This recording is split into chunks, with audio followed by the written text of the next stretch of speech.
Please be seated.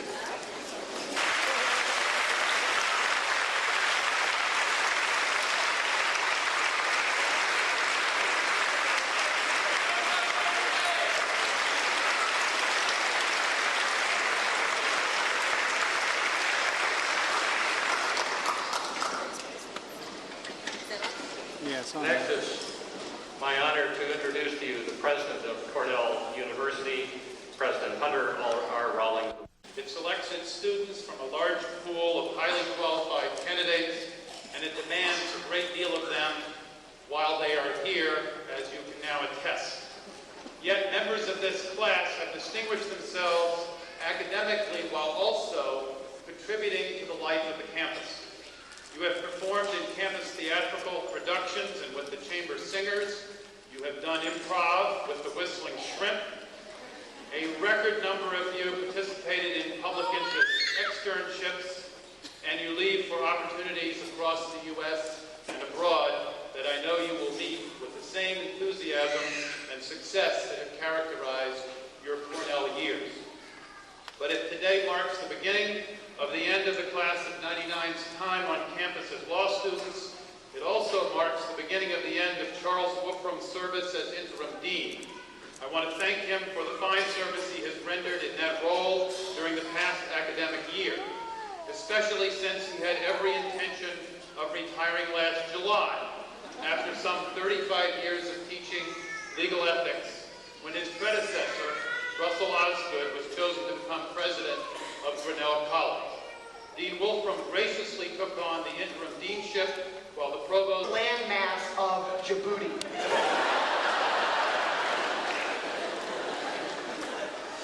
President Rawlings? Can anyone help these professors out? Yes, Ms. Frankel? All right.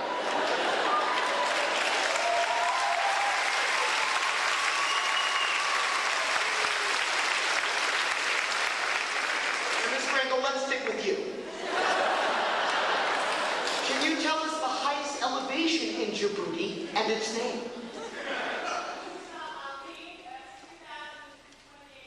That's right. And what's the Djibouti ruling party? Okay. That's right.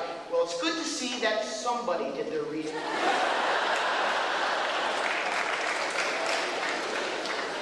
Now, once we conquered the fear of being called upon, we had to deal with the fear of listening to someone who raised their hand.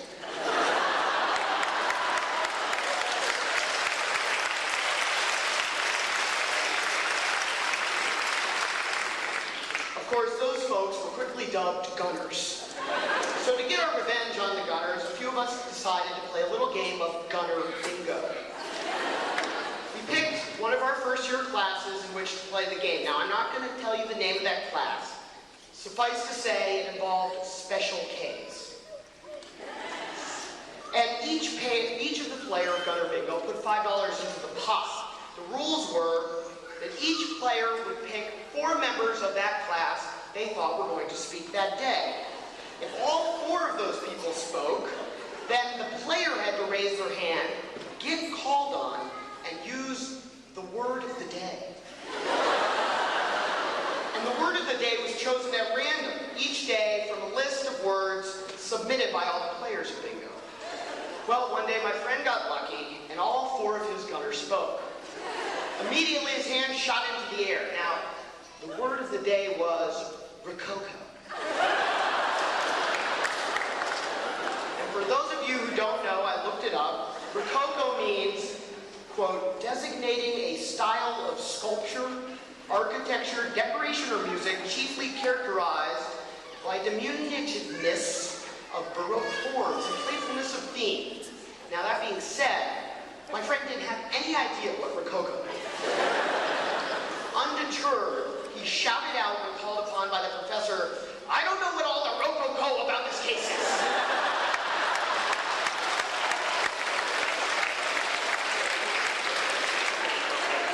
A row behind me, one guy turned to another and said, "Did he just say Rococo?" The professor simply looked quizzically at my friend and quickly moved on. My friend, he won 80 bucks.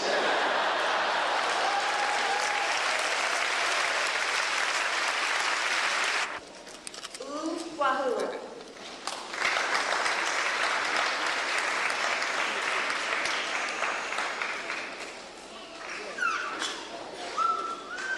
Yu Yan.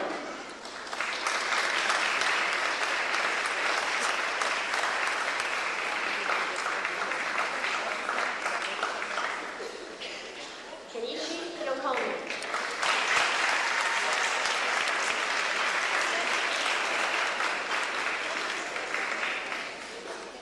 The following are candidates for the degree of Doctor of Law and Master of Laws in International and Comparative Law. Tiffany Frances Maria Donovan.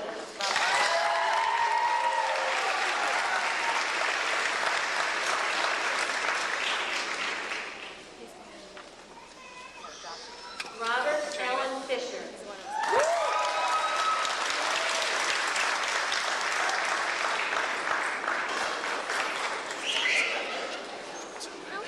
Robert Kaplan.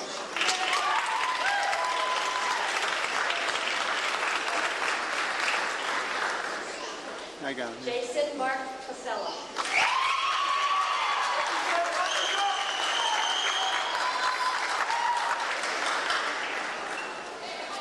Siobhan Bassar. He's next.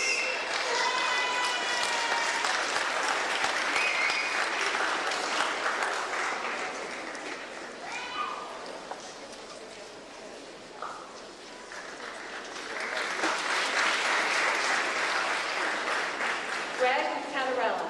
Yeah, Greg!